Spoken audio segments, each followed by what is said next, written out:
അപ്പോസ്തല പ്രവർത്തനങ്ങൾ അധ്യായം 8. സാവൂൾ സഭയെ പീഡിപ്പിക്കുന്നു. സാവൂൾ ഈ വധത്തെ അനുകൂലിച്ചു. അന്ന് ജെറുസലേമിലെ സഭയ്ക്കെതിരായി വലിയ പീഡനം നടന്നു. അപ്പോസ്തലന്മാരൊഴികെ മറ്റെല്ലാവരും യൂദയായുടെയും സമരിയായുടെയും ഗ്രാമങ്ങളിലേക്ക് ചിതറിപ്പോയി. വിശ്വാസികൾ സ്തെഫാനോസിനെ സംസ്കരിച്ചു.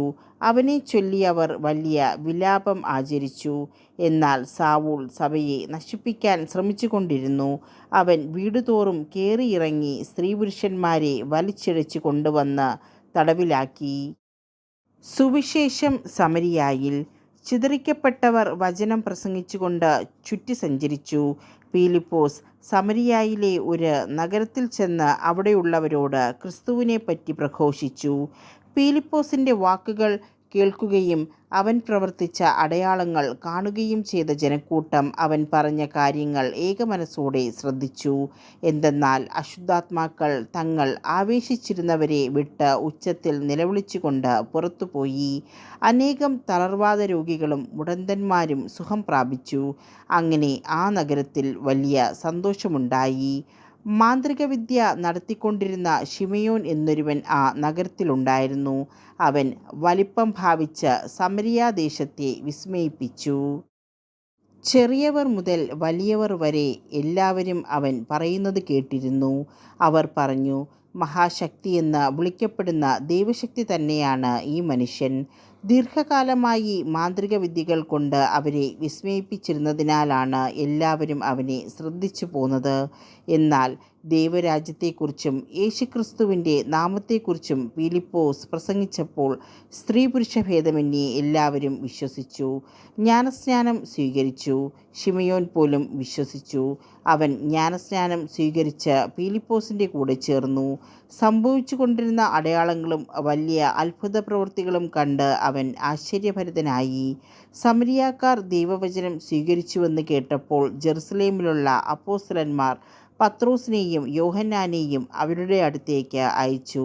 അവർ ചെന്ന് അവിടെയുള്ളവർ പരിശുദ്ധാത്മാവിനെ സ്വീകരിക്കേണ്ടതിന് അവർക്ക് വേണ്ടി പ്രാർത്ഥിച്ചു. കാരണം അതുവരെ പരിശുദ്ധാത്മാവ് അവരിലൊരാരുടെയും മേൽ വന്നിരുന്നില്ല. അവർ കർത്താവായ യേശുവിൻ്റെ നാമത്തിൽ ജ്ഞാനസ്നാനം സ്വീകരിക്കുക മാത്രമേ ചെയ്തിരുന്നുള്ളൂ. പിന്നീട് അവരുടെ മേൽ അവർ കൈകൾ വെച്ചു. അവർ പരിശുദ്ധാത്മാവിനെ സ്വീകരിക്കുകയും ചെയ്തു. അപ്പോസ്തലന്മാരുടെ കൈവയ്പ് വഴി പരിശുദ്ധാത്മാവ് നൽകപ്പെട്ടത് കണ്ടപ്പോൾ ശിമയോൻ അവർക്ക് പണം നൽകിക്കൊണ്ട് പറഞ്ഞു, ഞാൻ ആരുടെ മേൽ കൈകൾ വെച്ചാലും അവർക്ക് പരിശുദ്ധാത്മാവിനെ ലഭിക്കത്തക്ക വിധം ഈ ശക്തി എനിക്കും തരിക. പത്രോസ് പറഞ്ഞു, നിന്റെ വെള്ളിത്തുട്ടുകൾ നിന്നോടുകൂടെ നശിക്കട്ടെ. എന്തെന്നാൽ ദൈവത്തിൻ്റെ ദാനം പണം കൊടുത്തു വാങ്ങാമെന്ന് നീ വ്യാമോഹിച്ചു. നിനക്ക് ഈ കാര്യത്തിൽ ഭാഗഭാഗിത്വമോ അവകാശമോ ഉണ്ടായിരിക്കുകയില്ല. കാരണം നിന്റെ ഹൃദയം ദൈവസന്നിധിയിൽ ശുദ്ധമല്ല. അതിനാൽ നിന്റെ ഈ ദുഷ്ടതയെക്കുറിച്ച് നീ അനുതപിക്കുകയും കർത്താവിനോട് പ്രാർത്ഥിക്കുകയും ചെയ്യുക. ഒരുപക്ഷേ നിന്റെ ഈ ദുഷ്ടവിചാരത്തിന് മാപ്പ് ലഭിക്കും. നീ കടുത്ത വിദ്വേഷത്തിലും അനീതിയുടെ ബന്ധനത്തിലുമാണെന്ന് ഞാൻ മനസ്സിലാക്കുന്നു. ശിമയോൻ മറുപടി പറഞ്ഞു, നിങ്ങൾ പറഞ്ഞതൊന്നും എനിക്ക് സംഭവിക്കാതിരിക്കാൻ എനിക്ക് വേണ്ടി നിങ്ങൾ കർത്താവിനോട് പ്രാർത്ഥിക്കുക. അവർ കർത്താവിൻ്റെ വചനത്തിന് സാക്ഷ്യം നൽകുകയും അത് പ്രഘോഷിക്കുകയും ചെയ്തതിന് ശേഷം ജെറുസലേമിലേക്ക് മടങ്ങി. അങ്ങനെ അവർ സമരിയാക്കാരുടെ പല ഗ്രാമങ്ങളിലും സുവിശേഷം അറിയിച്ചു. പീലിപ്പോസും എത്യോപ്യാക്കാരനും. കർത്താവിൻ്റെ ഒരു ദൂതൻ പീലിപ്പോസിനോട് പറഞ്ഞു, എഴുന്നേറ്റ് തെക്കോട്ട് നടന്ന് ജെറുസലേമിൽ നിന്ന് ഗാസയിലേക്കുള്ള പാതയിലെത്തുക. അത് ഒരു വിജനമായ പാതയായിരുന്നു. അവൻ എഴുന്നേറ്റ് യാത്ര തിരിച്ചു.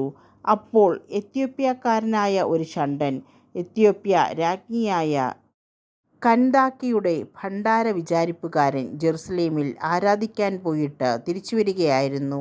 രഥത്തിലിരുന്ന് അവൻ യെശയ്യായുടെ പ്രവചനം വായിച്ചു കൊണ്ടിരുന്നു. ആത്മാവ് പീലിപ്പോസിനോട് പറഞ്ഞു, ആ രഥത്തെ സമീപിച്ച് അതിനോട് ചേർന്ന് നടക്കുക. പീലിപ്പോസ് അവൻ്റെ അടുക്കൽ ഓടിയെത്തി. അവൻ യെശയ്യായുടെ പ്രവചനം വായിക്കുന്നത് കേട്ട് ചോദിച്ചു, വായിക്കുന്നത് നിനക്ക് മനസ്സിലാകുന്നുണ്ടോ? അവൻ പ്രതിവചിച്ചു, ആരെങ്കിലും വ്യാഖ്യാനിച്ചു തരാതെ എങ്ങനെയാണ് ഞാൻ മനസ്സിലാക്കുക? രഥത്തിൽ കയറി തന്നോടുകൂടെ ഇരിക്കാൻ പീലിപ്പോസിനോട് അവൻ അപേക്ഷിച്ചു.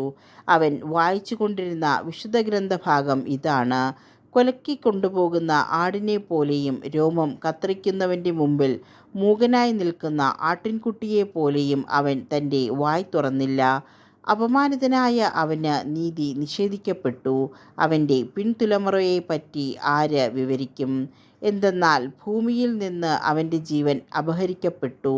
ഷണ്ഡൻ പീലിപ്പോസിനോട് ചോദിച്ചു, ആരെക്കുറിച്ചാണ് പ്രവാചകൻ ഇത് പറയുന്നത്? തന്നെക്കുറിച്ച് തന്നെയോ അതോ മറ്റൊരാളെക്കുറിച്ചോ? അപ്പോൾ പീലിപ്പോസ് സംസാരിക്കാൻ തുടങ്ങി. ഷണ്ഡൻ വായിച്ച വിശുദ്ധഗ്രന്ഥ ഭാഗത്തു നിന്ന് ആരംഭിച്ച് അവനോട് യേശുവിൻ്റെ സുവിശേഷം പ്രസംഗിച്ചു. അവർ പോകുമ്പോൾ ഒരു ജലാശയത്തിങ്കലെത്തി. അപ്പോൾ ഷണ്ഡൻ പറഞ്ഞു, ഇതാ വെള്ളം. എന്നെ ജ്ഞാനസ്നാനപ്പെടുത്തുന്നതിന് എന്തെങ്കിലും തടസ്സമുണ്ടോ? രഥം നിർത്താൻ അവൻ ആജ്ഞാപിച്ചു. അവർ ഇരുവരും വെള്ളത്തിലിറങ്ങി. പീലിപ്പോസ് ഷണ്ഡന് സ്നാനം നൽകി. അവർ വെള്ളത്തിൽ നിന്ന് കയറിയപ്പോൾ കർത്താവിൻ്റെ ആത്മാവ് പീലിപ്പോസിനെ സംവഹിച്ചു കൊണ്ടുപോയി. ഷണ്ഡൻ അവനെ പിന്നീട് കണ്ടില്ല. സന്തോഷഭരിതനായി അവൻ യാത്ര തുടർന്നു. താൻ അസോത്തോസിൽ എത്തിയതായി പീലിപ്പോസ് കണ്ടു. എല്ലാ നഗരങ്ങളിലും ചുറ്റി സഞ്ചരിച്ച് സുവിശേഷം പ്രസംഗിച്ച് അവൻ കേസറിയായിൽ എത്തി.